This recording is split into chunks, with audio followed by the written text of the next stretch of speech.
എല്ലാവർക്കും vice on ഫുട്ബോളിന്റെ മറ്റൊരു വീഡിയോയിലേക്ക് സ്വാഗതം. ഈ ഒരു വീഡിയോയിൽ നമ്മൾ നോക്കാനായിട്ട് പോകുന്നത്, നമുക്കറിയാം മാഞ്ചസ്റ്റർ യുണൈറ്റഡ് ഇന്നലെ രാത്രി ഒട്ടനവധി ഫൈനൽ മത്സരങ്ങൾ. ഇന്നത്തെ ദിവസത്തിന്റെ പ്രത്യേകത എന്ന് പറയുന്നത് അത് തന്നെയാണ്. ഇന്നലെ ഒരു കലാശക്കൊട്ടായിരുന്നു. 2023-24 സീസണിന്റെ ഒരു കലാശക്കൊട്ടായിരുന്നു ഇന്നലെ നടന്നിട്ടുണ്ടായിരുന്നത്. അതിൽ നമുക്കറിയാം പ്രീമിയർ ലീഗിൽ FA കപ്പിന്റെ ഫൈനൽ നടന്നിട്ടുണ്ടായിരുന്നു. അതുപോലെ തന്നെ PSG എംബാപ്പന്റെ ലാസ്റ്റ് മത്സരം കഴിഞ്ഞിട്ടുണ്ടായിരുന്നു PSG. അങ്ങനെ കുറെ സംഗതികൾ നടന്നിട്ടുണ്ടായിരുന്നു. പിന്നെ നമ്മളെ ടോണി ക്രൂസിന്റെ ലാസ്റ്റ് ഹോം മാച്ചാണ് ഇന്നലെ ബെർണാബിൽ വെച്ച് അരങ്ങേറിയിട്ടുണ്ടായിരുന്നത്. അതൊക്കെ എടുത്തു പറയേണ്ട ഒരു സംഭവങ്ങളാണ്. അപ്പൊ നമ്മൾ ഇന്ന് മെയിൻ ആയിട്ട് ഫോക്കസ് ചെയ്യാൻ പോകുന്നത് ഈ ഒരു 3 കാര്യങ്ങളിലാണ്. ആദ്യം നമുക്ക് യുണൈറ്റഡ് VS ആ ഒരു സിറ്റി മത്സരത്തെ കുറിച്ചിട്ട് തന്നെ പറഞ്ഞു തുടങ്ങാം. അപ്പോൾ ഇന്നലെ നടന്നിട്ടുണ്ടായിരുന്ന ആദ്യത്തെ മത്സരം അത് തന്നെയാണെന്ന് തോന്നുന്നു. അപ്പോൾ ഈ ഒരു യുണൈറ്റഡ് VS സിറ്റി മത്സരത്തിൽ പ്രതീക്ഷിച്ചിട്ടുണ്ടായിരുന്നത് സിറ്റി വിൻ ചെയ്യുന്നുള്ളതിനെയാണ്, ഇൻക്ലൂഡിങ് മിനാനും അത് തന്നെയാണ് എക്സ്പെക്ട് ചെയ്തിട്ടുണ്ടായിരുന്നത്. പക്ഷെ ഇന്നലത്തെ ആ ഒരു സിറ്റിന്റെ പെർഫോമൻസ് എന്ന് പറയുകയാണെന്നുണ്ടെങ്കിൽ കുറച്ച് വീക്കായിരുന്നു. ആദ്യ ഗോളൊക്കെ കണ്ടാൽ തന്നെ അറിയാം കുറച്ച് ഡിഫൻസീവ് എറേഴ്സ് ഒക്കെ ഉണ്ടായിരുന്നു. അതുപോലെ തന്നെ രണ്ടാമത്തെ ഗോൾ ആ ഒരു ബ്രൂണോ ഫെർണാണ്ടസിന്റെ പാസൊക്കെ ഈ ഒരു അടുത്തൊന്നും കാണാൻ പറ്റാത്ത നല്ലൊരു പെർഫോമൻസ് ഇന്നലെ യുണൈറ്റഡ് ടീം മൊത്തം, അല്ലെങ്കിൽ എറിക് ടെൻ ഹാഗിന്റെ ആ ഒരു പ്ലാൻ മൊത്തം ഇന്നലത്തെ മത്സരത്തിൽ വർക്ക്ഔട്ട് ആയി എന്ന് തന്നെ വേണമെങ്കിൽ പറയാം. അപ്പോൾ 2-1 ഇതിലാണ് യുണൈറ്റഡ് ഈ ഒരു സീസണിൽ ഈ ഒരു ട്രോഫി അടിച്ചിട്ടുണ്ട് ഉള്ളത്. ഇപ്പോൾ കഴിഞ്ഞ സീസൺ എടുത്ത് നോക്കുകയാണെങ്കിലും യുണൈറ്റഡ് അറ്റ്ലീസ്റ്റ് ഒരു ട്രോഫി നേടിക്കൊടുക്കാൻ ടെൻ ഹാഗിന് സാധിച്ചിട്ടുണ്ട് എന്നുള്ളത് എടുത്ത് പറയേണ്ട ഒരു സംഭവമാണ്. അതിൽ തന്നെ ഇത് യുണൈറ്റഡിന്റെ ചരിത്രത്തിൽ തന്നെ 13ാമത്തെ FA കപ്പാണ്. ഇതിനു മുന്നേ യുണൈറ്റഡ് ഈ ഒരു FA കപ്പ് നേടിയിട്ടുണ്ടായിരുന്നത്. അതായത് എത്രത്തോളം യുണൈറ്റഡിന് ഈ ഒരു ട്രോഫിക്കൊക്കെ വരൾച്ചുണ്ട് എന്ന് അറിയാന്നുണ്ടെങ്കിൽ ഇതിനു മുന്നേ നേടിയത് 2016 ഈ ഒരു കപ്പ് യുണൈറ്റഡ് അവസാനമായിട്ട് നേടിയത്. ഏകദേശം ഒരു 8 വർഷങ്ങൾക്ക് മുന്നേ എന്ന് വേണമെങ്കിൽ പറയാം. അപ്പോൾ യുണൈറ്റഡിൽ ഈ ഒരു ടെൻ ഹാഗിനെ സംബന്ധിച്ചിടത്തോളം 2ാമത്തെ ട്രോഫിയാണ് ഇപ്പോൾ ഇത്. കഴിഞ്ഞ സീസണിൽ നമുക്കറിയാം ന്യൂകാസ്റ്റലിനെതിരെ ആ ഒരു കാർബാ കപ്പ് വിൻ ചെയ്തിട്ടുണ്ടായിരുന്നു. കഴിഞ്ഞ സീസൺ തന്നെ ഈ മറ്റൊരു ഫൈനലിലും ഈ ഒരു യുണൈറ്റഡ് ടീം ഉണ്ടായിരുന്നു ഈ ഒരു FA കപ്പ് ഫൈനലിൽ. പക്ഷെ അന്ന് സിറ്റിയാണ് ജയിച്ചത്, പക്ഷെ ഇന്ന് യുണൈറ്റഡ് ആണ് ജയിച്ചത്. യുണൈറ്റഡിനെ സംബന്ധിച്ചിടത്തോളം ഇതൊരു അത്ര വലിയ സീസൺ ഒന്നും അല്ലായിരുന്നു. ഇപ്പോൾ കുറച്ച് കാലഘട്ടത്തിൽ നോക്കുകയാണെന്നുണ്ടെങ്കിൽ പ്രീമിയർ ലീഗിൽ ഏറ്റവും മോശപ്പെട്ട സീസണാണ് ഈ ഒരു സീസൺ എന്ന് വേണമെങ്കിൽ പറയാം.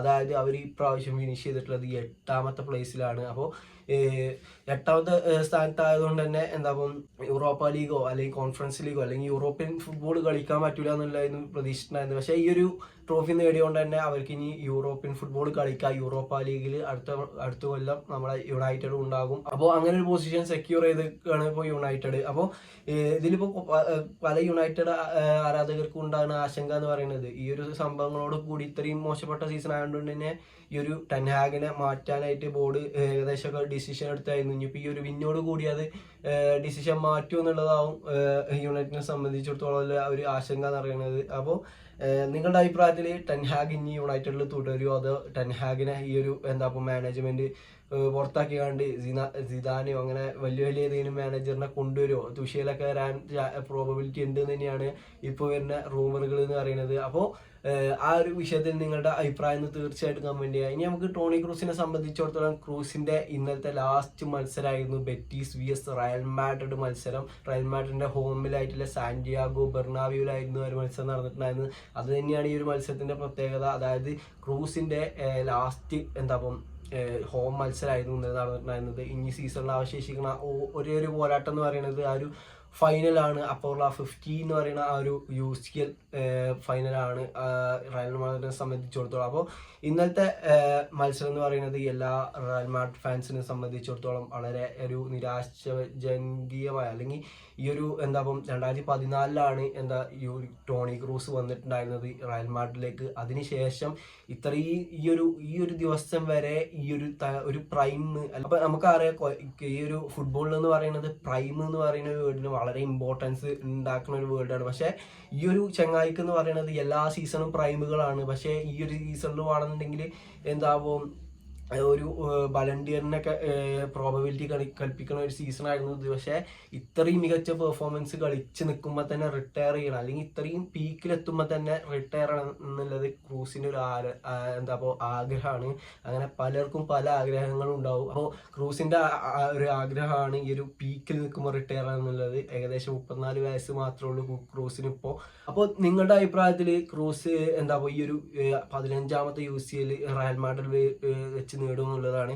പിന്നെ ഇതിൽ തന്നെ മറ്റൊരു റെക്കോർഡും പാടെ കുറിക്കാനുള്ള അവസരം ടോണി ക്രൂസിനെ സംബന്ധിച്ചിടത്തോളം മുമ്പിലുണ്ട്. ടോണി ക്രൂസിനും മോഡ്രിച്ചിനും ഒക്കെ അവകാശപ്പെടാൻ പറ്റണ കുറച്ച് അധികം റയൽ മാഡ്രിഡ് പ്ലേയേഴ്സിന് പറയാൻ പറ്റുന്ന ഒരു റെക്കോർഡാണ്. അതായത് ഈ ഒരു UCL പാടെ അടിക്കുകയാണെന്നുണ്ടെങ്കിൽ അവർ ചില പോപ്പുലർ ക്ലബ്ബുകൾ ആ ഒരു ലിവർപൂളും ബയൺ മ്യൂണിക്കൊക്കെ നമുക്കറിയാം 6 UCL വിൻ ചെയ്തിട്ടുള്ളത്. ഇവിടെ ഈ ഒരു ലൂക്കാ മോഡ്രിച്ചും ടോണി ക്രൂസും ഒക്കെ ഇപ്പൊ തന്നെ ഓൾറെഡി 5 UCL വിൻ ചെയ്ത് കഴിഞ്ഞിട്ടുണ്ട്. അപ്പോൾ ഈ ഒരു 5 എന്നുള്ളത് മാറ്റി അപ്ഗ്രേഡ് ആക്കിങ്ങാണ്ട് 6 എന്നുള്ളത് ആക്കാനുള്ള ഒരു അവസരമാണ് ഇത്.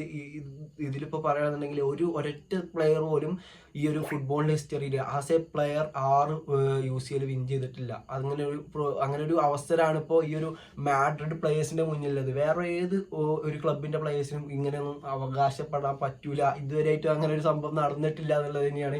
ഇപ്പോൾ ഈ ഒരു കോമ്പറ്റീഷൻ യൂറോപ്യൻ ഈ ഒരു UCLന്റെ മാർക്കത്ത് ആ ഒരു സംഭവം തുടങ്ങിയപ്പോൾ തന്നെ റയലിന്റെ ഡോമിനേഷനാണ് കണ്ടുകൊണ്ടിരിക്കുന്നത്.